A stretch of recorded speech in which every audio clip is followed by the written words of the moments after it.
Right before despair takes hold, an unforeseen circumstance arose that set me back on course. I stumbled through thick overgrowth and out into a moonlit clearing with a small lake. At this clearing, I met a mysterious figure named Sturgios. I told him I was lost, and he told me to come and look into the lake. He told me to watch the water. What did I see? He asked. Myself, I replied. My reflection rippling and glistening in the moonlight. Mirror, mirror, look beyond yourself, he said. What do you see? And there it was, just as it had always been. Mirror, mirror, way up high. Mirror, mirror in the sky. Mirror, mirror, oh how they lie.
It cannot be.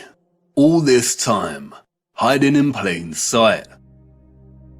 A distorted, unreliable yet steadfast reflection. A quasi-photographic image of both our known world and what is this? This is the unknown world. Thank you, Sturgios, for all your work. Sturgios has mapped out each continent to the minutest detail. His work is meticulous. He has mapped time zones, seasons, flight paths, and distances. The first true flat Earth map, and it is of utmost importance primarily due to the unknown landmass over here that Sturgios has named Terra Vista, after the Aberno Monte landmass of the same name. Why have we never heard of this land before? If the area here is our known world, then the realm is absolutely enormous. But wait a minute. Sturgios' presentation of our known world here maps the 5 prominent circles of latitude. We see the Arctic Circle, the Tropics, the Equator, and the Antarctic Circle. And Sturgios has mapped the Sun's concentric journey around these circles of latitude, mapping seasons and time zones with the utmost precision and accuracy. So what's going on? The Sun and Moon cannot journey the entirety of the land masses presented here because it would take too long. Does this landmass not have its own sun? Or perhaps the Moon is not a map of the greater realm after all. But not so fast. We need to spend some time breaking down Sturgios' discovery here. How the image on the face of the Moon was and is formed, when it was formed, and why are all questions that no one can answer. Nobody knows apart from the deceivers in higher places. But there are a lot of things hidden in plain sight that bring us a little closer to having a better understanding of this mysterious phenomenon. First of all is the nature of this image. It is a composite image. You are witnessing multiple images simultaneously when looking at the face of the Moon. And these images are akin to a type of X-ray photography. There is also evidently a lot of distortion and optical illusion present in these images. No one can offer an explanation as to how this composite image has formed, nor has anyone ever provided a satisfactory answer as to what exactly the Moon is. And rightly so, for if they could, we would not be in this mess in the first place.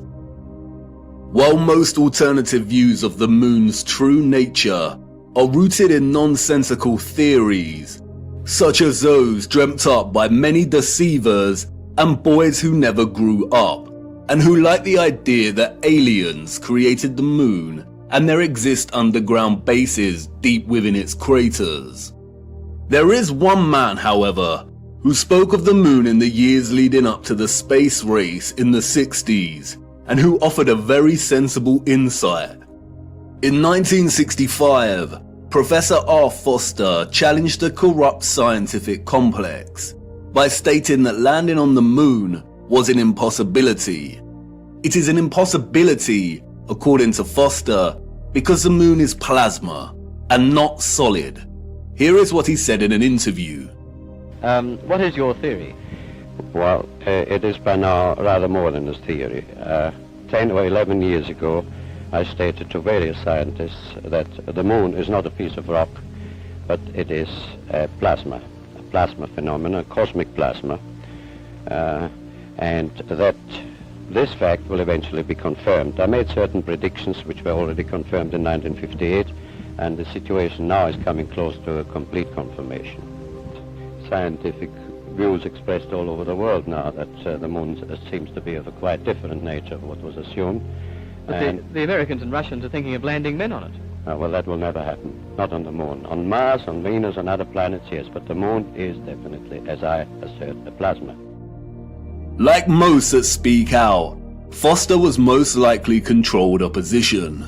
Notice that he says it is possible to land on other planets, but not the moon. It is likely that it was his task to introduce a half-truth, that the moon is a plasma phenomenon, only for his claims to be, quote, debunked and proved wrong, unquote, a few years later, after they staged the moon landings. Since Foster's claim, however, our own access to technology in recent years has allowed us to investigate the moon in more detail. And through this we see over and over again varying instances of the moon behaving in a way that debunks a lie that it is a ball of rock. We see with our own eyes a semi-transparent moon, either at night or while there is still daylight. We see the sky through the moon. Sometimes it is even possible to see stars directly through the moon. Many have repeatedly demonstrated that moonlight is colder than the shade at night, and therefore it cannot be reflected sunlight as it possesses no residual warmth. We also know that spherical objects do not reflect light. By the laws of reflection, the light concentrates into a highlight point and does not reflect. You can also see frequent crescent moons when both the moon and the sun are within close proximity of each other, meaning that it is impossible for the sun to be casting the Earth's shadow onto the moon. So if the moon is a plasma phenomenon, then how could this be formed in the first place?